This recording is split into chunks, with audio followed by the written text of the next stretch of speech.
Welcome back to the deep dive. We're here to cut through all the noise and give you that shortcut to being truly well informed. Today, our mission is very specific. We're diving into the whole world of global payments and especially the rise of these crypto debit cards. So, if you're a digital nomad, you travel a lot, or you're just someone who deals with money across borders, this one is definitely for you. Okay, let's just jump right in. The source material really focuses on this core pain point, this grinding reality of trying to be a global citizen with a banking system that feels like it's from, I don't know, 1950. Where does traditional finance just completely fail when you try to live a life without borders? I think the central failure is it's really just a total lack of adaptability. And trust, too. Banks are built on this idea of permanence. Right, like you're supposed to stay in one place. Exactly. They expect you to live, work, and bank in one physical spot. And the second you break that mold, the system just punishes you for it. You're in, say, 3 countries in 5 days, and then bam, your card's blocked. Your account gets frozen. And all of a sudden, you're scrambling at some ATM trying to call a customer service line that's only open, 9 to 5 on the East Coast. It's that image, isn't it? That bright red blocked message on the screen. It's not just an inconvenience. It can literally halt your entire life. It absolutely can. And the root of the problem, the real reason this keeps happening, is their demand for proof of residence. Which is just impossible for a nomad. Totally impossible. If you can't show them, a utility bill or a lease for one single address, the whole system it locks you out. They need that localized certainty in a world that is completely mobile. So this friction isn't a bug, it's a feature of their system. It's baked right in. It's part of their compliance structure, and it's why the old banks they'll always fall short for this kind of user. Okay, so that's where the crypto card promise comes in, and it's a powerful one because it just sidesteps that entire mess. The sources are pretty clear on this. These cards use crypto, which is borderless by nature, convert it instantly to, say, euros or yen, and then run it on the rails everyone already trusts, Visa or MasterCard. And that's the magic trick. That instant conversion, it gives you worldwide acceptance and gets rid of the friction because frankly, Visa doesn't care about your proof of residence. They just care if the transaction clear. They just care that the platform behind the card can settle the transaction instantly. But this is where we have to dig in a bit because saying crypto card isn't enough. They all do that conversion, but they do it through 3 really distinct models. And if you're a user, you absolutely need to understand the difference. Right. So we need to get past the marketing hype and actually map out the landscape. What are these 3 models we might run into? Okay, so let's start with the most common one, the one built on a brand you already know. These are the exchange-based cards. So like a card from Binance or Coinbase. Exactly. Yeah. Tied directly to a major established platform. And the big advantage there is, I'm guessing, trust. You already have your assets on the exchange, so using their card just feels like a natural, safe next step. That's the main draw. You get that established legitimacy right out of the box. Plus, you have instant access to the funds you already hold there. But, and this is a big but, the price for that security is often some pretty serious geo-restriction. What do you mean by that? Well, because these platforms are so huge, they're under immense regulatory scrutiny. So they're often forced to limit who can get a card and where they can use it to very specific countries. Wait, that's fascinating. So by going with the biggest, most regulated player, I might actually be limiting my global freedom. You might? Yes. Yeah. It seems completely backward, doesn't it? It defeats the whole point of a pay without borders card. It can, yeah. Their need to be compliant in dozens of different markets at once can sometimes cripple the very global promise they're selling. And that brings us to the second model, which is basically the opposite approach. It's all about agility.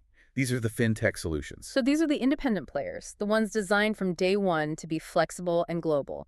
The sources mention PintoPay as an example here. Yes, exactly. Fintechs like that are all about solving the global movement problem first. They prioritize reach. The PintoPay example, working in over 150 countries, that shows you what's possible when you custom build for this. So their main goal is seamless utility, no matter where you are on the map. That's the idea. But if they're not backed by a massive exchange, the sources do bring up a valid concern. What about stability? You're basically putting all your trust into that one single independent platform. Right, what if they run into regulatory trouble or just disappear? And that is the risk you have to weigh. It's the classic trade-off. You get incredible global reach and probably lower fees, but in return, You're relying entirely on that specialized infrastructure. It's reach versus what you perceive as institutional security. Okay, that makes sense. So Yeah. what's the third category? The sources called it white label solutions, which sounds a bit more behind the scenes. It is. Think of it as infrastructure for hire. These are tech companies that build the complicated crypto to fiat backend, and then they let other brands put their logo on it. So a smaller crypto wallet or maybe even an NFT project could launch its own card really quickly this way. That's it. It's a speed-to-market play for the brand. So if I get a card from, let's say, crypto brand X, I might not actually be using their tech. I'm using the white label provider they hired. What does that mean for me as the person swiping the card? Well, on one hand, it creates a ton of options for you, a huge variety of cards on the market. But the downside is that the user experience, and especially customer service, can be all over the place. Ah, so if I have a problem, the brand on the card might not even be able to help me. They might not. You could get stuck between layers of support trying to reach the actual provider.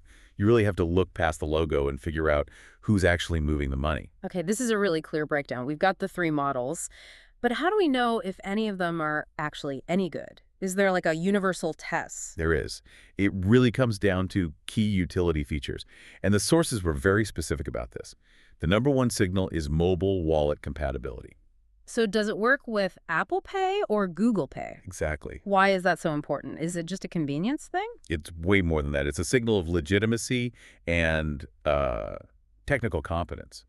If a provider has successfully gotten their card into Apple or Google Pay, it means they've cleared some very high technical and compliance hurdles with these massive tech companies. It proves their whole system is modern and reliable. Right. A plastic card is one thing, Hmm. but instant, seamless mobile integration, that's a real measure of how healthy their tech stack is. And that ties back to the speed thing we were talking about. I remember the sources mentioning this, like the Starbucks test. The ultimate validation. Can I tap my phone, have it convert the crypto, and pay for my coffee just as fast as a normal debit card? If there's any lag, any noticeable delay. Then the utility just plummets. It has to be instantaneous on those Visa and MasterCard rails. If it's fast, it's a real tool. If it's slow, it's just a gimmick. So now we've got the models and the tech qualifier. That brings us to the actual decision framework for you, the listener, because there really is no single best card. It all comes down to your personal priorities. Okay, so if I'm ready to pick one, what do I need to look for? What are the actual practical things that define a good solution for a global traveler? We boiled it down to three key features. Number one, and this is non-negotiable, is worldwide acceptance. And I don't just mean a logo on a website. I mean proven, reliable coverage. How many countries does it actually work in without issues? Exactly. The source mentioned that 150-plus country figure. Use that as your benchmark for what's possible. If a card offers way less than that, you have to accept that it's probably going to fail you when you need it most. Because the whole point is to get rid of that uncertainty. You can't have a card that works in New York but then just dies the second you land somewhere less common. Precisely. The second pillar is what we just talked about, mobile wallet compatibility. Does it work instantly with Apple Pay or Google Pay? If the answer is no, you're honestly just settling for older, clunkier, and probably less secure technology. And pillar number three, which is often the biggest factor in the real cost of travel, is fee transparency. No hidden border fees. That's the guarantee you want to look for. Because traditional banks, they just kill you with the death by a thousand cuts. Foreign transaction fees, ATM withdrawal fees, hidden markups on the exchange rate. Right. So a clear promise of zero hidden border fees is maybe the single most important metric when you're comparing a new crypto card to your old bank card. Okay, let me see if I can put this all together from the traveler's perspective. So let's say I'm a digital nomad. My top priorities are super low fees and the ability to use my card absolutely everywhere. I'd probably lean towards one of the agile fintech options or maybe a specialized white label.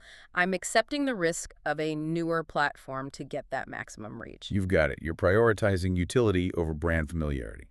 On the other hand, if I'm maybe moving larger amounts of money and I'm more concerned about stability and regulatory certainty, I might stick with a big exchange-based card. I'd have to accept the geo-restrictions, but I'd be doing it for the perceived security of a huge established brand name. That is the essential calculation every user has to make.